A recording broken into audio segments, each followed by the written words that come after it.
Mark Caro, and welcome to episode 106 of Caropop. Our guest this week and next is one of rock's great producers, Ed Stasium, who has also worked on some landmark soul recordings. I first knew of Stasium through his muscular production of power pop albums by the Smithereens and the Cave Dogs, but by then he'd already cemented his reputation through his work with the Ramones and Talking Heads. Now Stasium is back in the spotlight for his brilliant remix of the Replacement's 1985 album, Tim. That band's major label debut, packed with stellar Paul Westerberg songs, always sounded a bit thin, but not anymore. Rhino Records' new Let It Bleed edition box set of Tim may feature alternate takes and live performances, but its main revelation is how, thanks to Stasium, the original tracks explode from the speakers like never before. He goes deep into all of that next week. This week, well, here's something you should know about Ed Stasium, and you'll figure it out quickly once you start to listen to him here. He is one of rock's true raconteurs. He not only knows how to tell a story, but he loves doing so. And when he does, you're transported. So, we traveled to his early years in Pennsylvania's coal mining country, his first encounter with a reel-to-reel tape recorder, the acquisition of the expensive seafoam green Fender Stratocaster that would be played by him and Johnny Ramone on Ramone's albums, and Stasium's discovery of overdubbing through the wonderful world of Disney. We live his rock star dreams with his band Brandywine. We hear about his early 70s studio work with the funk group Skull Snaps and the amazing drum sound he got on the much-sampled song It's a New Day, and how that project bonded him with Vernon, Reid, and Living Colour more than a decade later. Then there's that time Stasium had to choose between meeting John Lennon and Yoko Ono or getting to the hospital in time for his son's birth. George Harrison and Ringo Starr also make appearances in his stories and on his recordings, as do Mick Jagger and Jeff Beck. Finally, we enjoy the epic tale of how Stasium came to engineer and mix Gladys Knight and the Pips' 1973 smash hit, Midnight Train to Georgia. The version released wasn't the first version recorded, he explains. Please enjoy this especially entertaining Caropop conversation with Ed Stasium. The first time I became aware of you, even though I realized I'd been listening to stuff you'd worked on before then, was Smithereens 11, which was their third album.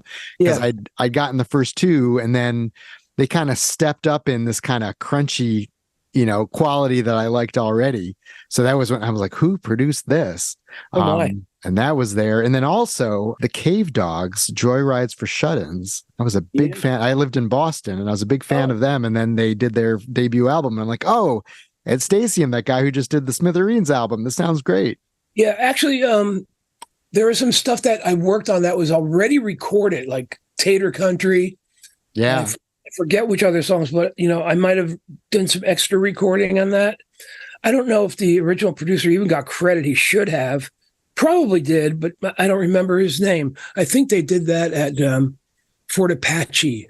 They did some recording at a studio called Fort Apache, I believe. Well, it's funny. I'm in this Vinyl Me Please record club, and they do this Throwback Thursday thing where they take albums that they'd released previously, and I guess they have some of their last copies they sort of put on sale, and everyone goes in this frenzy to try to grab them. And one of them was the colored vinyl edition of Skull Snaps.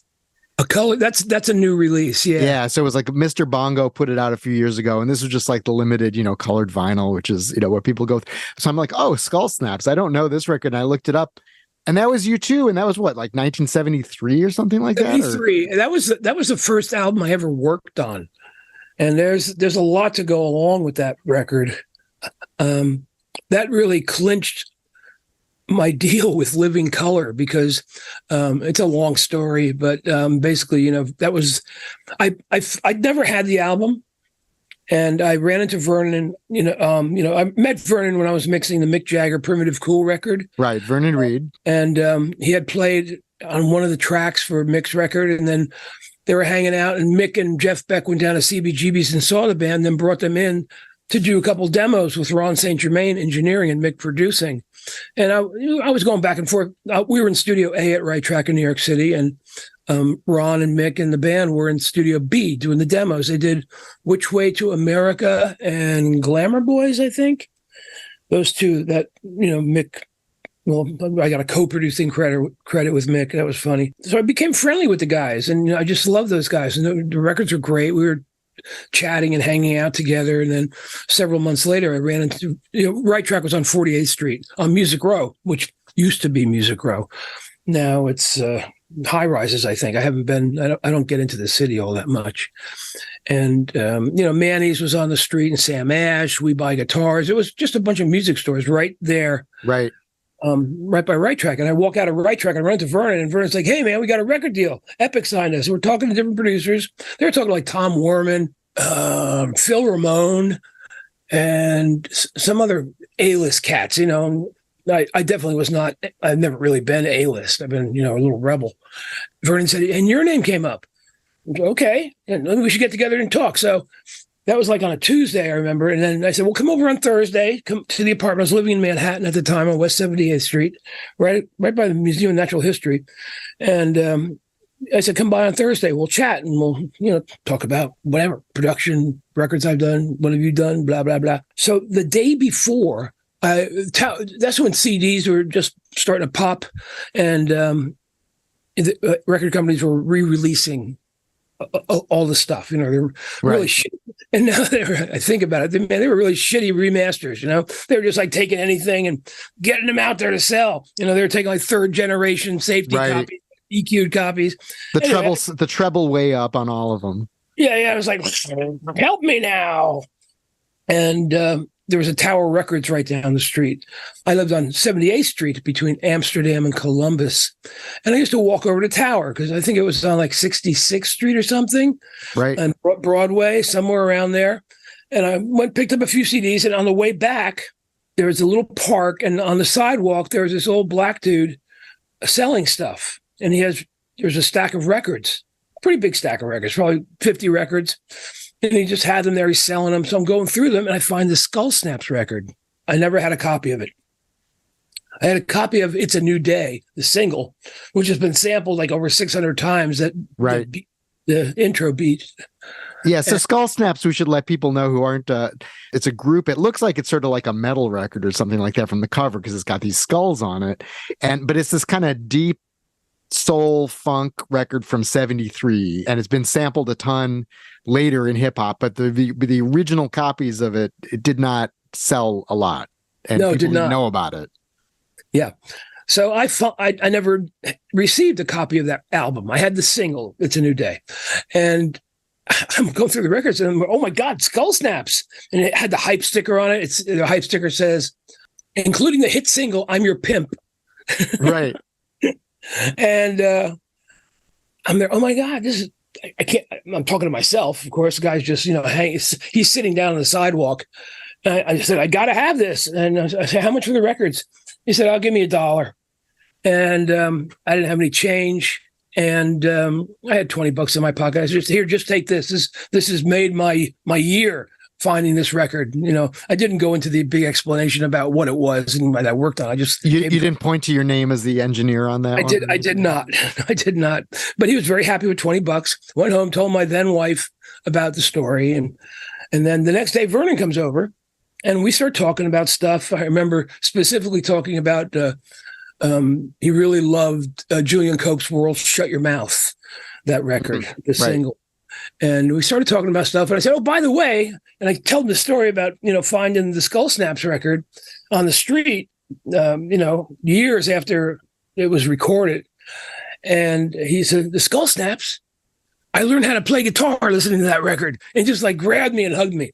Oh, wow. It was insane. It was like vibe. It was big vibe time. So you got the job, in other words. I think I got it because of that. I mean, we got along, and I got along with the rest. I had a meeting with the rest of the guys as well. And, it was just the time was right, and the vibes were right, and my philosophy of recording was right, and the band was definitely right. They were a great fucking band. Talented, personality-wise, they're fantastic.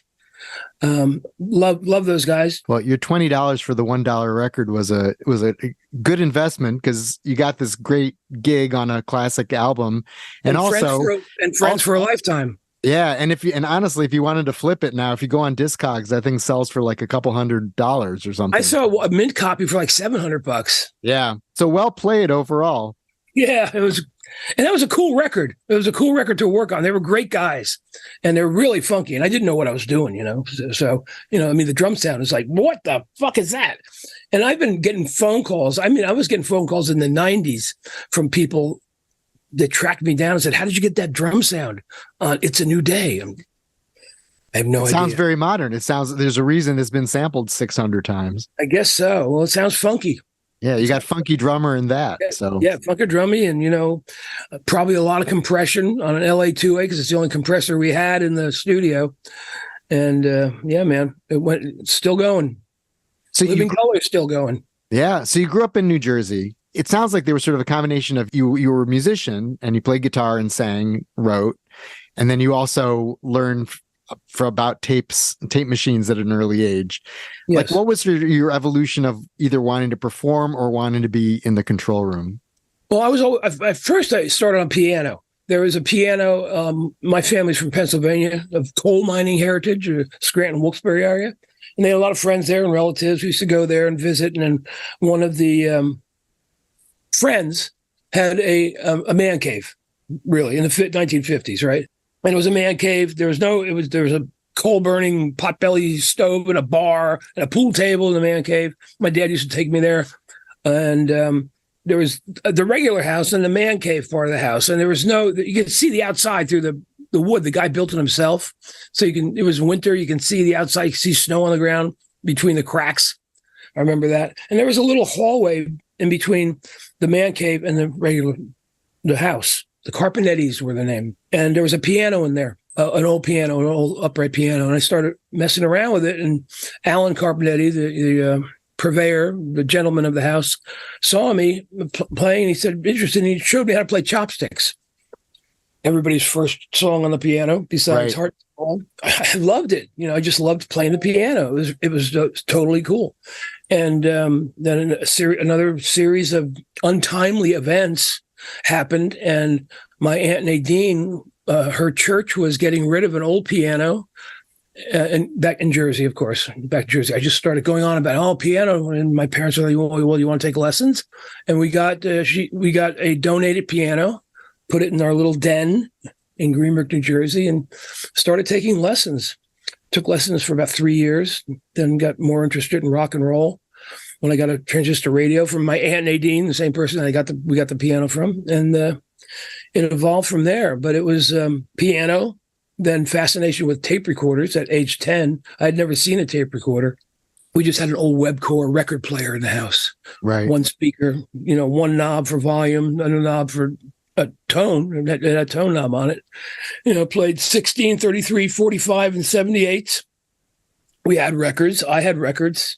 That's all I knew about, and the radio. My mom would listen to WOR, Martin Block's Make Believe Ballroom on WOR in New York. Right. So, and the tape recorder would have been reel to reel. You wouldn't have been a cassette at that point, right? No. The cassette wasn't, it was probably like mid 60s, was invented by Philips. So the first tape recorder I saw was at a New Year's Eve party. My dad was in a carpool, and I attended a New Year's Eve party with them, from the people from the carpool, and the music was being supplied by this device that had two reels rolling on it, and there was music coming out of it. I'm like, what the fuck is that? Well, I didn't say that. I was 10 years old. It was probably like 59 going into 60, somewhere around there. And I was just watching it and listening, and it sounded great. There were no pops and scratches. It was just like clear music. And I don't even know who the fellow was that. I didn't know the guy. I knew the guys from the carpool, but this was some other fellow that was there, and he supplied the music. He was like the DJ, and he saw me watching it, and he says, "Hey, watch this." And he took that reel off, put it on another reel, and he recorded my voice and played it back for me. And I'm like, whoa, it was a revelation. I had no idea that stuff like that even existed, being, a middle-class kid in middle-class New Jersey, in the middle of the state. And then I was kind of obsessed with that. And fortunately, my parents were very supportive.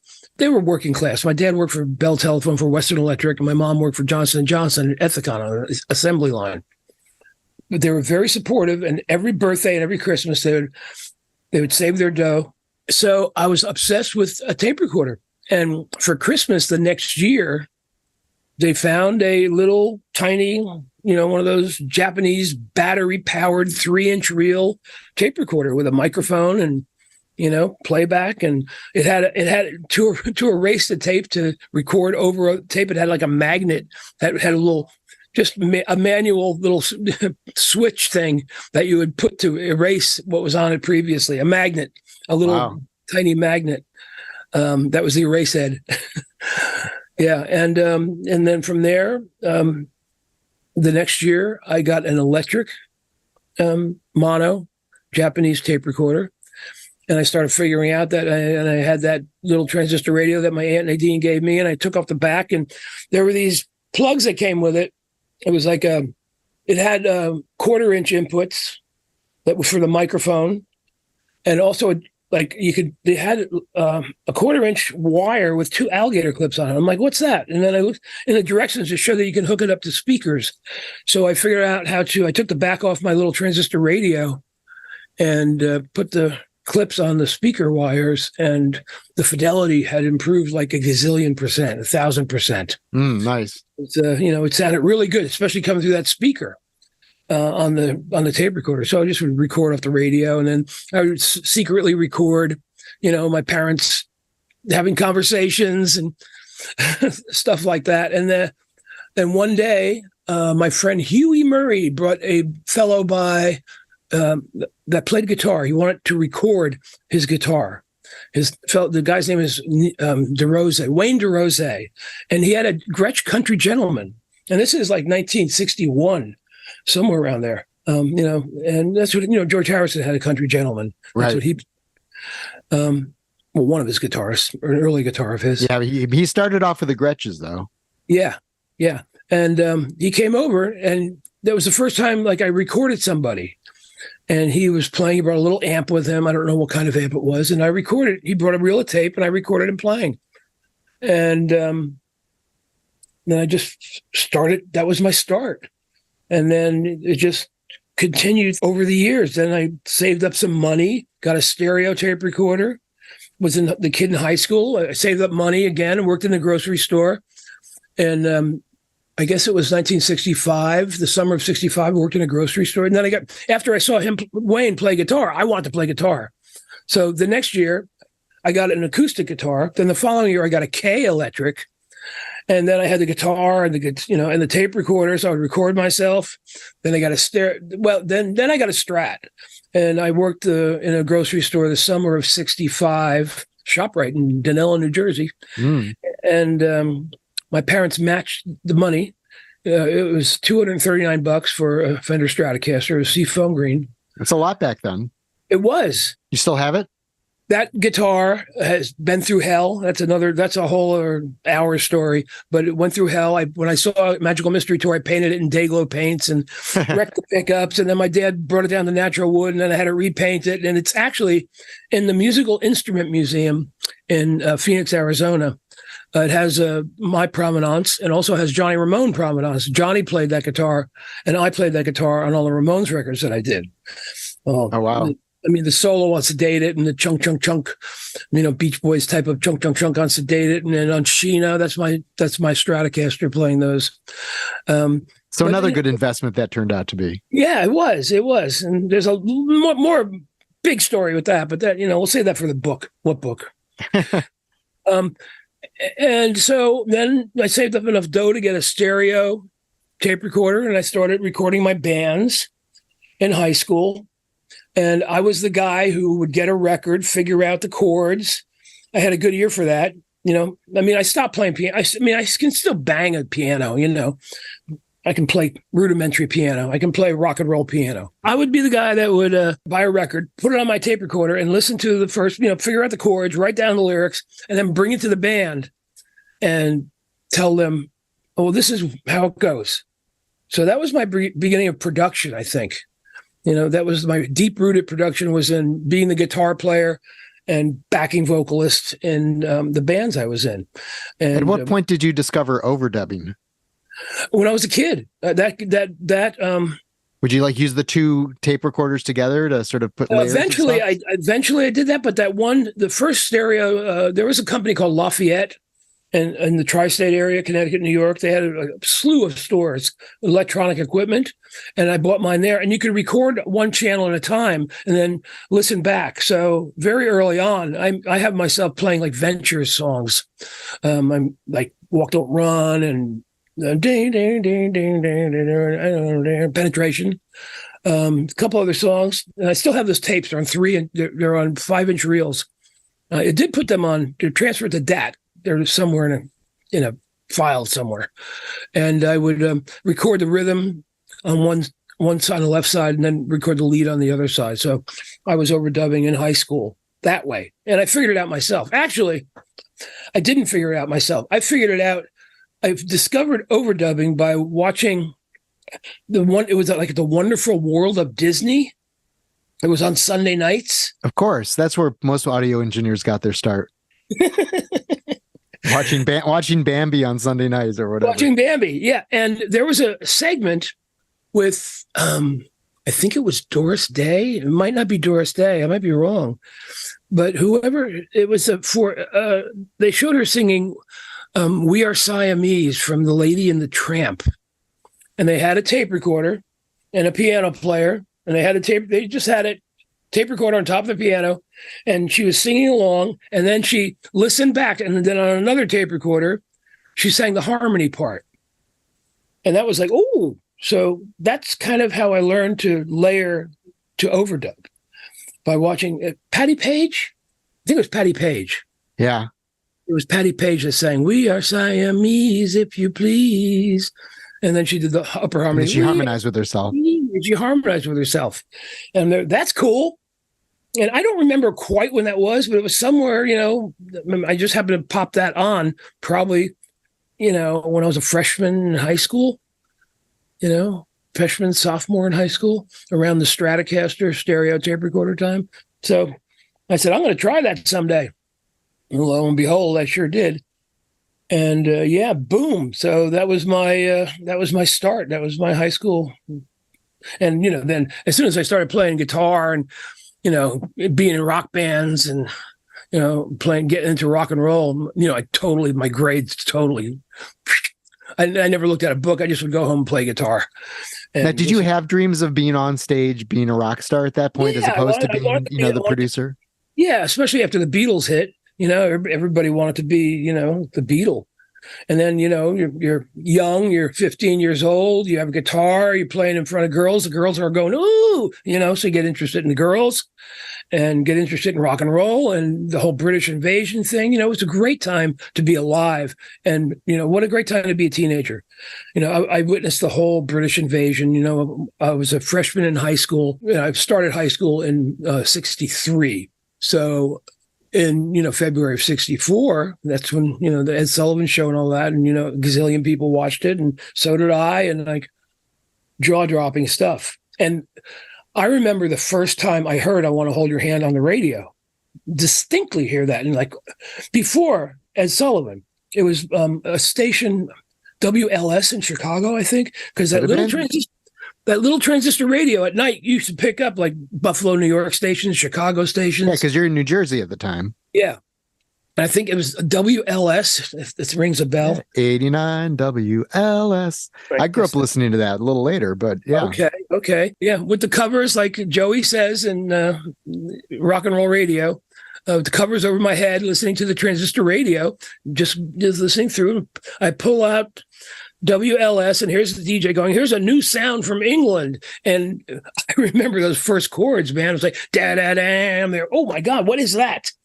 It was just startling. The way it sounded coming out of that shitty little transistor radio. It just popped.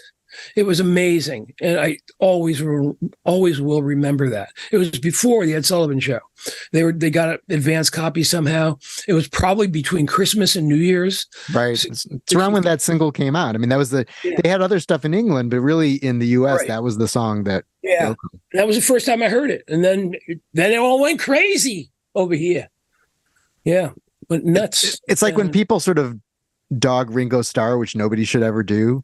I'm always just like, listen to like anything from that, like first album, or like I Want to Hold Your Hand, or I saw her standing there, and find me anything else from around that time that jumped out of the speakers like those do. It's like you just don't, because what you're talking about is like how, like that's why everyone went crazy, because nothing sounded like that. Everything sounded like that within a year, but nothing sounded like that up till that point. No, nothing was rocking like that at all. And Ringo's drumming, everything about it, every bit, the vocals, they were impeccable. That first album was recorded live in the studio.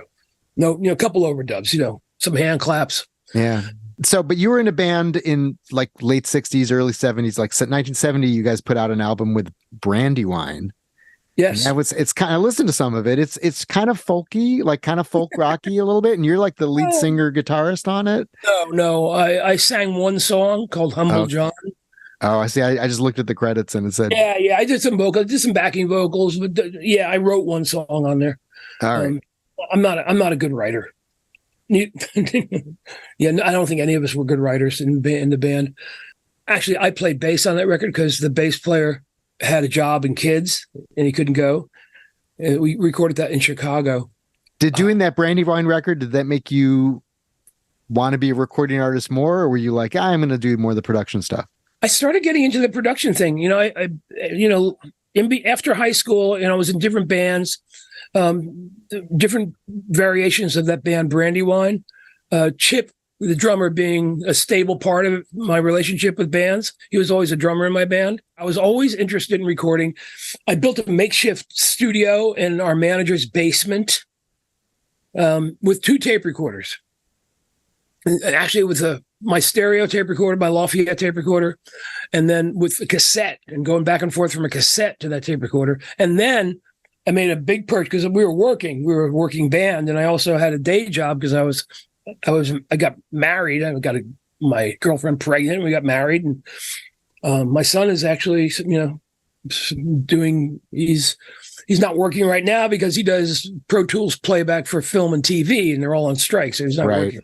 But he does that, and I have 2 wonderful grandchildren. He has a wonderful wife, and then we were working, and I purchased a Sony 630 tape recorder. This is before the TAC 4 tracks came out. There was a 630 that Sony made, which was a stereo, but it had sound on sound capabilities.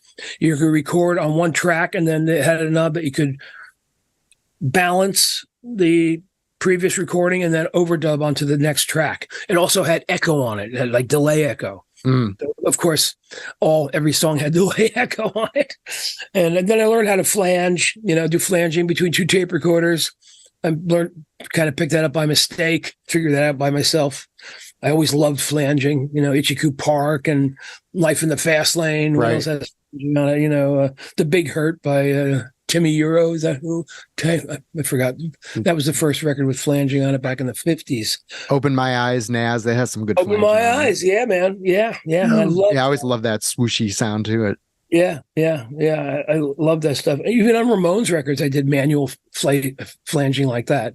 If you listen to Here Today, Gone Tomorrow, also on Mental, you can hear there's backwards reverb and flanging on that backwards reverb on Mental on Road to Ruin. I got that Sony and did demos, and then our manager got us a demo deal with Richie Haven's record company called Stormy Forest. We got a deal with Stormy Forest through I think it was through MGM or Verve Forecast. Richie Havens got a record deal, Stormy Forest, and we went into Media Sound, where I later did tons of work with the Ramones and other people, other artists. That was kind of my home away from home for a while. We went to Media Sound, and we got this producer was assigned to us. His name was Ted Barron, but the dude just sat at the producer's desk and rolled joints and smoked weed the whole time. And Bob Margoloff was the engineer. Bob Margoloff. I know the name, but I wouldn't tell you what he did. Bob Margoloff is a genius engineer, producer. He and Malcolm Cecil had this. They had a band called Tonto's Expanding Headband, Moog synthesizer. It was huge. It was the size of a wall here. It was huge. It was at Media Sound. He kept it there. Well, to skip around a little bit, this is before Bob Margoloff and Malcolm Cecil got involved with Stevie Wonder. Stevie Wonder heard the Tonto's Expanding Headband record, and somehow found out where Bob lived in Greenwich Village, knocked on his door at 7:00 on a Sunday morning. He was in a townhouse or something. And here's Stevie Wonder with his handler. Bob answers the door, half asleep, and Stevie goes, "Are you Bob Margoloff? Did you do this record?" And he says, "I want to work with you." And he ended up starting with Talking Book. Oh, wow. Talking Book, Intervisions. All right. And the next record. Filling his first finale, Songs in the Key of Life, Yeah. the great streak of Stevie Wonder Those albums. great records. I mean, Intervisions is like my go-to record. So Bob went on to do that. And, there's pictures of me sitting at the media sound desk, the control, the desk, the console, and pictures of Tonto. There's a picture of Bob somewhere that I can't find with him holding patch cables over his head, like they're Rasta things. Can't find that one. And so that influenced me. Going into the studios really influenced me, watching the process. That was 12 track on 1-inch tape, an unusual short-lived format. It was a Scully tape machine. And it was great. It sounded really good. Those demos sound real good. I still have copies of those. I don't have the multi-tracks, but I have copies of them. Is that the Richie Havens stuff, the demos? Or? Yeah, the Richie Havens demos. Yeah, they were never released. That was in November of 70. Then in 71, our manager, he did all these he was a radio programmer. When WMCA Radio in New York went to talk radio. They were like WABC's competition. They were one of the first radio stations in New York to go to talk radio. And I don't remember who the host was, but Barry was the program director, this manager guy, Barry Landers. Before he got to MCA Radio, he was the public relations guy for the New York Yankees. Okay? And people had box seats, and he'd all, be hanging out with the big wigs in the Yankee Stadium. And one of these big wigs was a guy named Nat Tarnopol, whose dad founded Brunswick Records. Sound familiar? The Brandywine record. Okay? So earlier in the year, April of 71, Barry comes home and says, "Hey, you're going to go to Chicago and record a record for Brunswick Records." That's how we got the deal. He never heard us, nothing. He was the public relations guy for the Yankees, and this guy Nat Tarnopol. We went up to the office, and he says, "Oh yeah, I'll sign you." Okay, he didn't hear a song, didn't hear one note. Signed us. We drove out. Myself, Chip, the drummer, and Albert, the keyboard player, vocalist, drove out to Chicago, stayed in one room at a Holiday Inn, and recorded at the Brunswick recording studio with no other than the incredible Bruce Swedeen as the engineer. Bruce Swedeen was the top guy in Chicago. I mean, he recorded Sinatra, Ella Fitzgerald, Count Basie, and then he moved to LA to become Quincy Jones's engineer. And he worked on all the Michael Jackson records. He did Thriller, he did Bad. What's the first solo record he did? I forgot. Off the Wall. Off the Wall. He did all those records. Then he did some missing person stuff. Reminded him he's no longer with us, Bruce. But and so I really, watching him, it was the summer of 71. Somebody put out a CD of that record. Some company in Europe. I was notified. I actually got one, and they denoised it. It sounds like, sounds pretty good. But, the record isn't actually that great. It's terrible. We did it in 3 days, and I played bass and guitar on the record and did a lot of out-of-tune singing. And so did the singer.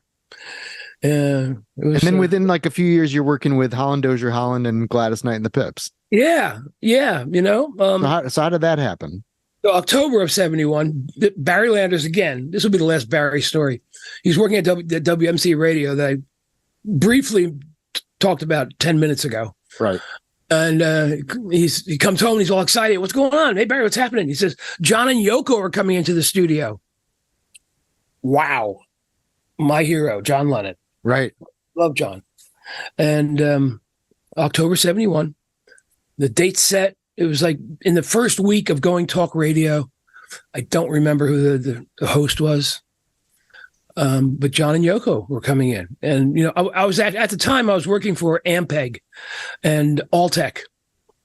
Ampeg, Alltech in Linden, New Jersey, in the shipping department. I had started in the factory.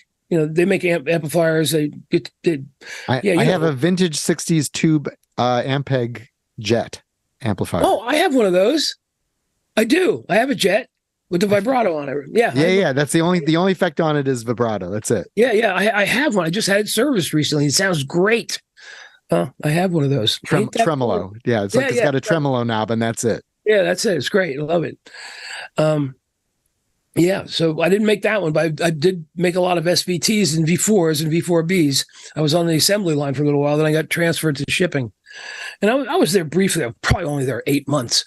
So, October 4th comes up, and I get dressed up. I put on my, I have, a nice shirt and my velvet jacket and velvet pants and my beetle boots. And I'm in. I told everybody, I'll be leaving at 11 o'clock because I'm going in to meet John Lennon. Damn it!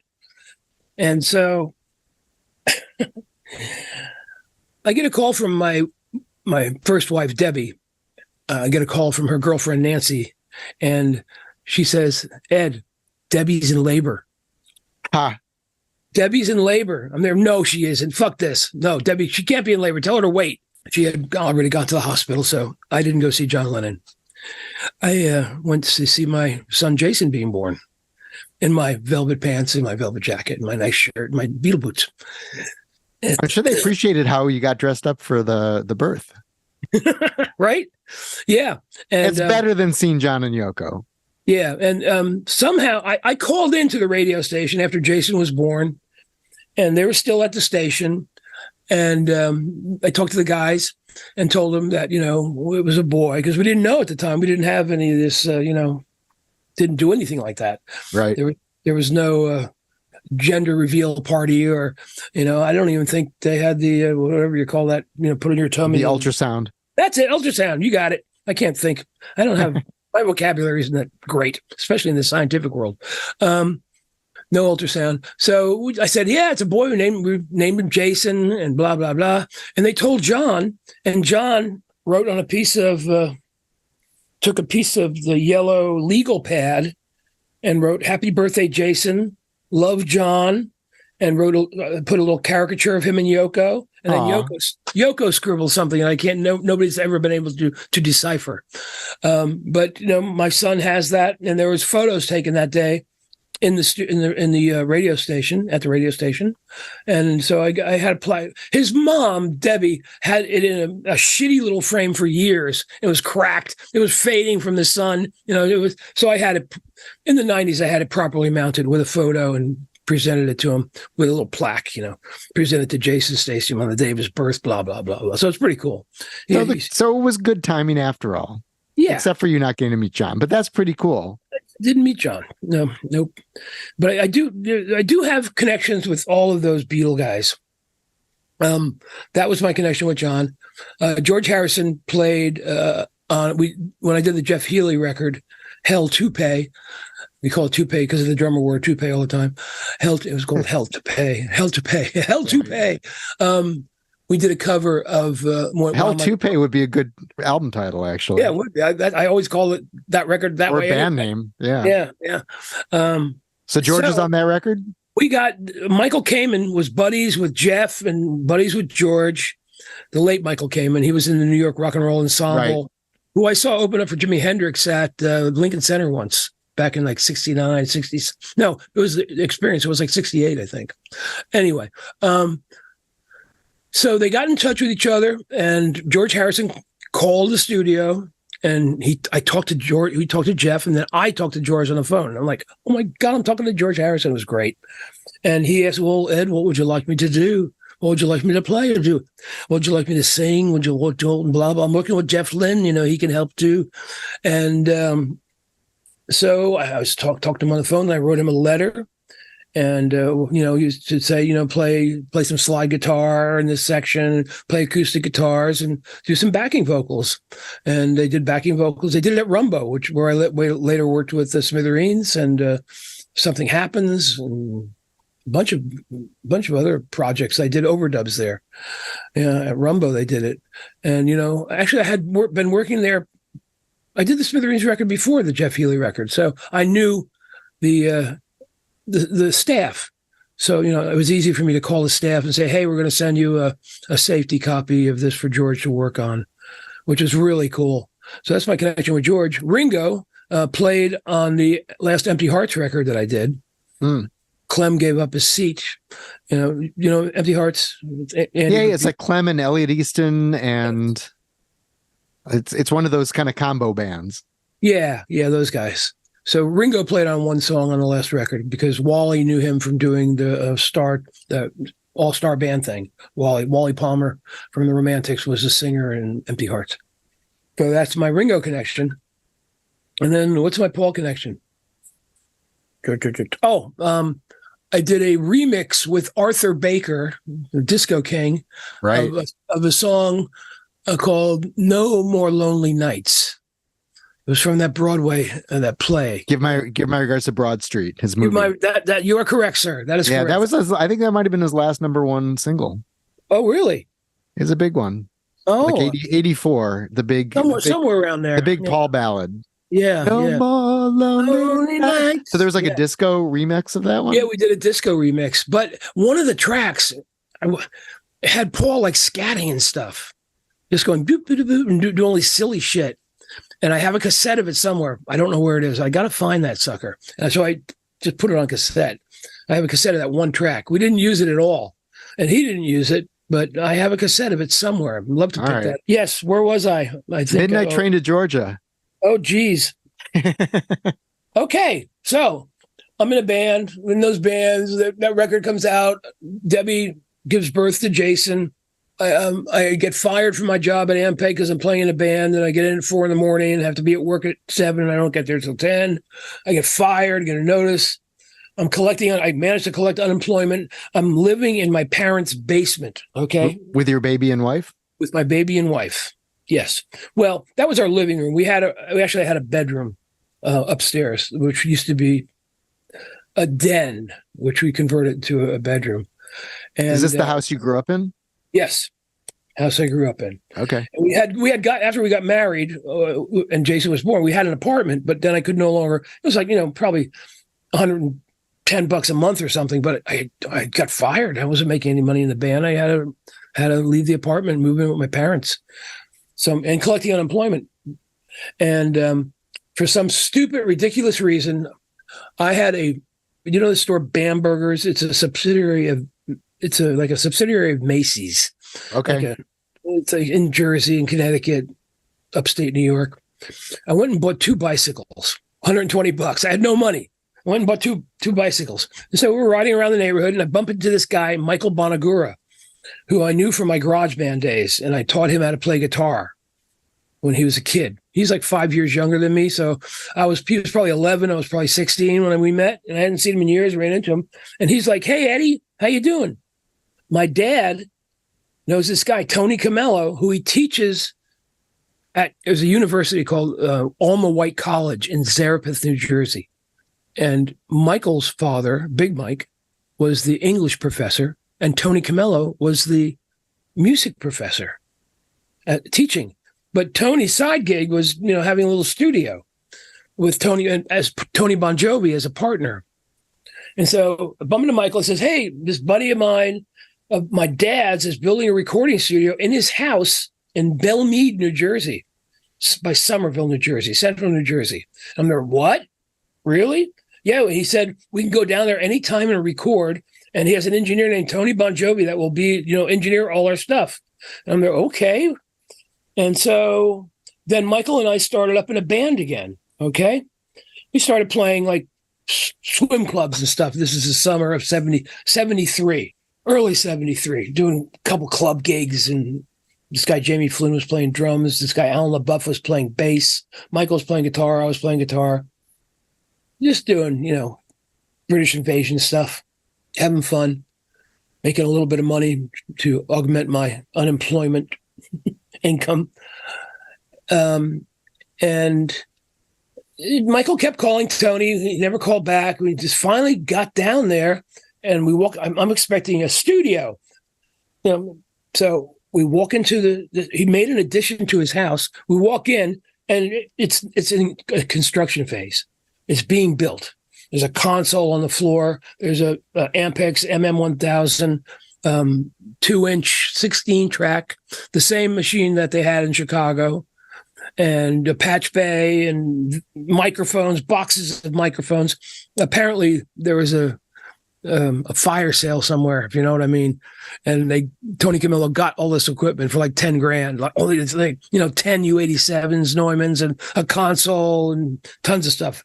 And, Tony Bon Jovi was, the engineer, and they're trying. So I just started hanging out there. I was unemployed. I started going there every day. I started doing things like wiring the patch bay, wiring a meter bridge, because I knew a little bit about soldering, building a drum booth, putting the floor down, building gobos, wiring the headphone system, helping put the glass in. There was no glass, staining the floors, hanging speakers, just hanging out for months. Tony Bon Jovi had designed an echo room, echo chamber. There was no effects in those days. There were just these big EMT plates, which he hadn't. We did eventually get one there, Tony, so we didn't have one at the time. So Tony Bon Jovi designed this really cool room, like a closet, the size of a long closet, like a walk-in, and it was going to be used for echo chamber, like the Capitol chambers under the Capitol building, or the Gold Star chambers, famous Gold Star studios that were recorded end of the century in. Right.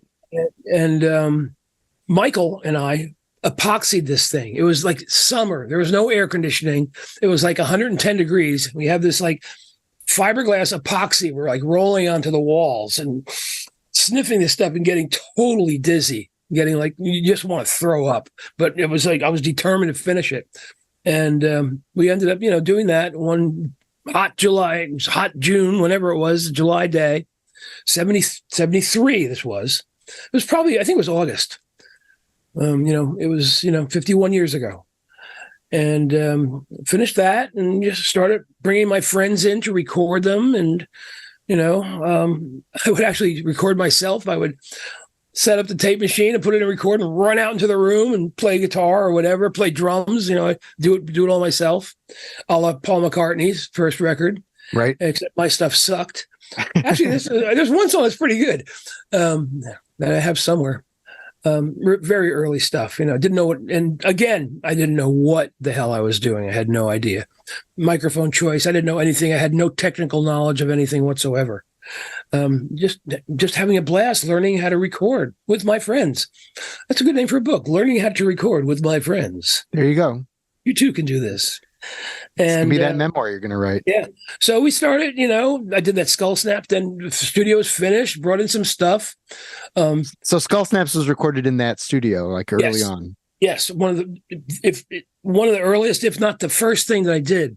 There's another artist called Harold Vick. That was a jazz thing that I did as well. Those are the two earliest projects that I know of. They're both on my Spotify playlist. You know about my Spotify? I have a Spotify playlist. I should. All right. I'll go check it out. I don't know. I don't know how to find. I can send you a link to it. Okay, great. I don't know how you. I'll alert people to it when I do the post this thing.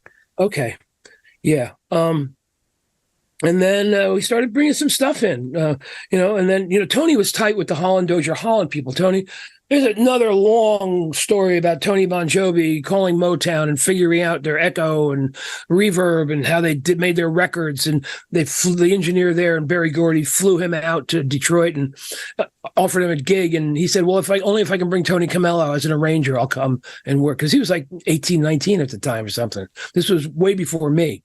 And so Tony did some arrangement with Frida Payne, but he became tight with Holland Dozier Holland somehow. So they wanted to do some background vocals. I think it was on a Dionne Warwick record they were doing. Although we did later on, Tony produced 3 tracks for Dionne Warwick, which have never been released. Maybe there's 4 tracks. I actually have a 1/4-inch tape of those mixes that I did, but I don't believe they're ever released. So anyway, I don't know. I don't know these business things. I only know how to turn knobs and listen. That's all I know how to do. I don't know. I know nothing of the record business. Nada.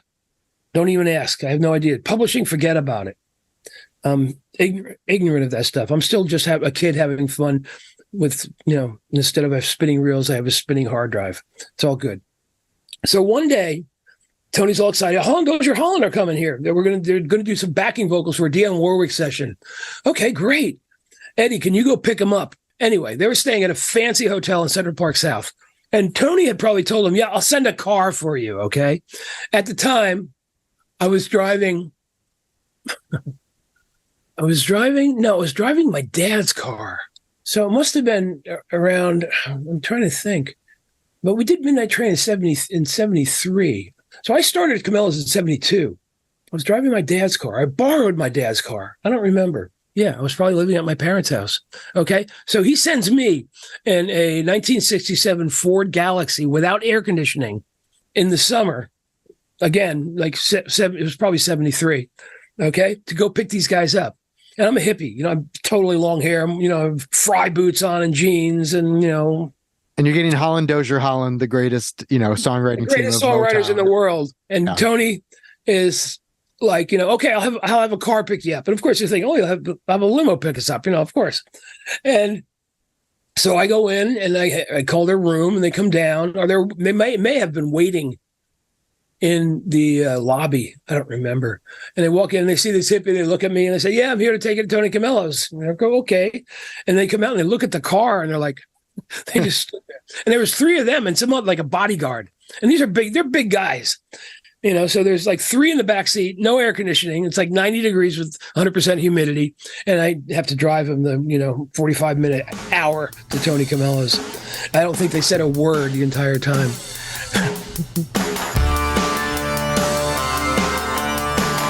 Yeah, so as things are going on. So it's 1973. I've done the Skull Snaps. I've done, Holland Dozier Holland backing vocals. I've done Harold Vick and my friends. And Tony and we start doing all these records for Buddha. He was buddies with Neil Bogart, right? Who was the president. He was the guy at Buddha Records, and Cecil Holmes was like the A&R guy. And Cecil Holmes started Casablanca, and he actually signed Kiss, I think. Cecil Holmes, this black dude, and Neil Bogart. So Neil loved Tony. I don't know what the goings on were. I was not privy to that, but Tony's all of a sudden we're going to be recording some tracks for Gladys and the Pips. I'm there, I love Gladys and the Pips. Heard through the grapevine, Neither One of Us, great songs, great radio hits. We get the music for Midnight Plane to Houston, but already Sissy Houston had already changed the title to Midnight Train to Georgia. With Jim Weatherly's permission. We cut the backing track for that 3 times. We did a Cecil Holmes record, the A&R guy who did an album of, it was called the Black Motion Picture Experience with all the studio musicians. And these are like great studio musicians, like Steve Gadd, Will Lee, Alan Rubin, all these cats, the New York cats. They would come to New Jersey, and Tony would make them Italian dinners, and we'd cut the backing tracks for an album in one day. That's how it went. Bam, knock it out. Nice. And so it was a big session. The first 2 sessions we did with the Midnight Train backing track were the big band. Drums, bass, Bob Babbitt on bass for all these sessions. Andrew Smith. I think it was Alan Schwartzberg that played. It might have been Steve Gadd that played on the original 2 tracks. And then on guitar, we had Bob Mann, Jerry Friedman, and Jeff Miernoff, Pat Rebelo on piano, Barry Miles, or Tony on the electric piano. And then the horn section were, they're like Alan Rubin, who was the trumpet player, and the Blues Brothers. And we have saxophone player, Lou Delgado, who was the musical director for Saturday Night Live from the very beginning for many, many years. The Brecker brothers, Mike and Randy on horns as well on these sessions. They did play on the final version as well. And then people from the Philharmonic playing strings, New York Philharmonic, that Tony knew from, because Tony was a doctor of music from Juilliard. So we cut it twice with a big band. Gladys hated, well, I don't know if she hated it, but she did not like the first 2 backing tracks that we did. So she had a conversation with Tony, and there was talk about wanting it to sound more like Al Green, more of an Al Green vibe. So I remember listening to some Al Green records. It was a Sunday. He's kind of at the height of Al Green at that point in 73. Yeah. It's August. No, it was July, because the record came out 50 years ago, like today. It was June or July of 73. And it was Sunday. Tony was panicking. He was kind of panicking because we got to do this Gladys record. We have all these we had some other tracks cut that she liked okay, but she didn't like Midnight Train to Georgia. So he called in Bob Babbitt, Andrew Smith, and Jeff Mirnoff, and on a Sunday. And Jeff had been down the Jersey Shore. He was all sunburned. I remember that. And we cut a track to make it sound kind of Al Greenish, and sent it to Gladys, and she loved it. Did a rough mix. We did the horns. We did a rough mix. Actually, we didn't do it that day. The next day, we did horns and strings, and Tony played some percussion. Barry Miles. Tony played the Ullus electric piano on the backing track. Then Barry Miles came in, played the acoustic piano. Tony did some Hammond organ and did some percussion. We did the strings and horns the next day or 2 days later, and sent it to Gladys, and she loved it. We immediately, he went to Detroit to do the vocals. He calls me up and go, Eddie, fly to Detroit. We're going to do vocals with Gladys. Okay. So it was my first plane ride. I had never been on a plane before. Well, I'd been on a plane with Tony Bon Jovi. It scared the shit out of me. A single engine. That's another story. But I went to Newark Airport and took a flight to Detroit. And there we went and did the vocals. So she did a reference vocals so the Pips can do backing vocals. The Pips did backing vocals, pretty much a line at a time. And then Gladys went out and says, okay, I'm going to do the vocal now. And this is the console I was not used to. So I just guessed at what was happening with the recording levels. And she said, I'm going to do a vocal now. Boom, went out there and did a vocal. One take. It's a one-take vocal on Midnight Train to Georgia. Wow. Yeah. And brought it home with the multi-track under my arm, mixed it, and went to wax. Mastered it, a bell sound. And then it went out and was a hit. Now, when she was singing it, did you think, wow, she's like nailing the song? It was just mesmerizing. I was actually really nervous. So I was just hoping that, nothing would go wrong on my end because, but it was, I used a compressor. I used a LA2A, my handy, not mine personally, but, the only compressor that I knew how to use. And everything was, I guess, at the level, and everything went well. And the rest is history, so to speak. Yeah, because of the people you'd recorded, I mean, as a vocalist, she's kind of above everyone else at that point, right? Jagger's a great vocalist. No, but you hadn't recorded him at that point. I didn't. By then, I hadn't recorded anybody really. No, just the skull snaps and a couple, backing vocals. But it's like your first time on a plane, and then you're in a recording studio with the Gladys Knight, who's had a bunch of hits at that point. Yeah, and she's nailing the song on one take. It must have been like, oh, I've entered this other league at this point. Yeah. I guess I didn't think that, but I was just thrilled. Did you think, oh, this is a hit record? I've never thought that about anything I've worked on. I know what I like, and I liked Midnight Train to Georgia. I liked it from the backing track point of view. I liked it from the minute we, started working on it. I liked it, but I don't know what a hit record is. What do I know? I don't know. Someone who's listened to a lot of music over the years. Yeah, but I just know what I like, and a lot of stuff that I like are not hit records. Do you remember hearing Midnight Train to Georgia on the radio for the first time? I do. It was in October. By that time, Tony Camello had put me on a salary. I was no longer on unemployment. We had I moved to one house and it got flooded in a Greenbrook flood.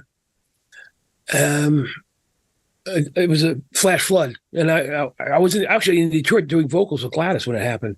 So we moved to another house that I was renting, and I was washing dishes, and I was listening to good old WABC radio and AM, and went on a transistor radio. I had it in the windowsill, and there it came on the radio while I was washing dishes, and I was thrilled the pants off of me. It was what a fantastic feeling that was. Yeah. October of 73. And then you were like, yeah, that's a hit. Yeah, that's a hit. Then it zoomed up to number one. So you didn't work with her again after that, though? They didn't call you guys back? We did another, Tony did another record with her. We did I Feel a Song was the name of the title record we worked on with her. And I did a Christmas record with her. Tony did a Christmas record. So I worked on that, and I worked on some tracks on the "I Feel a Song" record, which was the follow-up to the Imagination album that Tony produced. I think 5 songs, and Kenny Kerner and Richie Weiss produced the rest of the record. I think Ralph Moss, the engineer from Electric Lady, produced "The Way We Were." It was a live recording, right, on that record on Imagination. But it was a huge record. That's all for episode 106 of Caropop. Thanks so much to Ed Stasium for sharing so many great stories that he and I had to have a second conversation to cover the rest. So please come back next week for much more about the Ramones, Talking Heads, the Smithereens, and the revelatory Replacements Let It Bleed edition of Tim, now available on Rhino Records. You can learn more and read previous Caropop guest Dennis Dykens' biographical essay about him at edstasium.com. Stasium is still keeping busy and taking on new projects. Caropop is produced by Chris Swake, who recently experienced the birth of his son without any John and Yoko distractions. Congratulations, Chris. I'm Mark Caro. Please follow Caropop on Twitter and Instagram at CaroPopcast. You can follow me as well at Mark Caro at MarkCaro. Also visit caropop.com where you can find this podcast and enter your email address so you'll hear about upcoming events and episodes. Please share this episode, subscribe, tell your friends, and tune in again next week for part 2 of Ed Stasium. Thanks.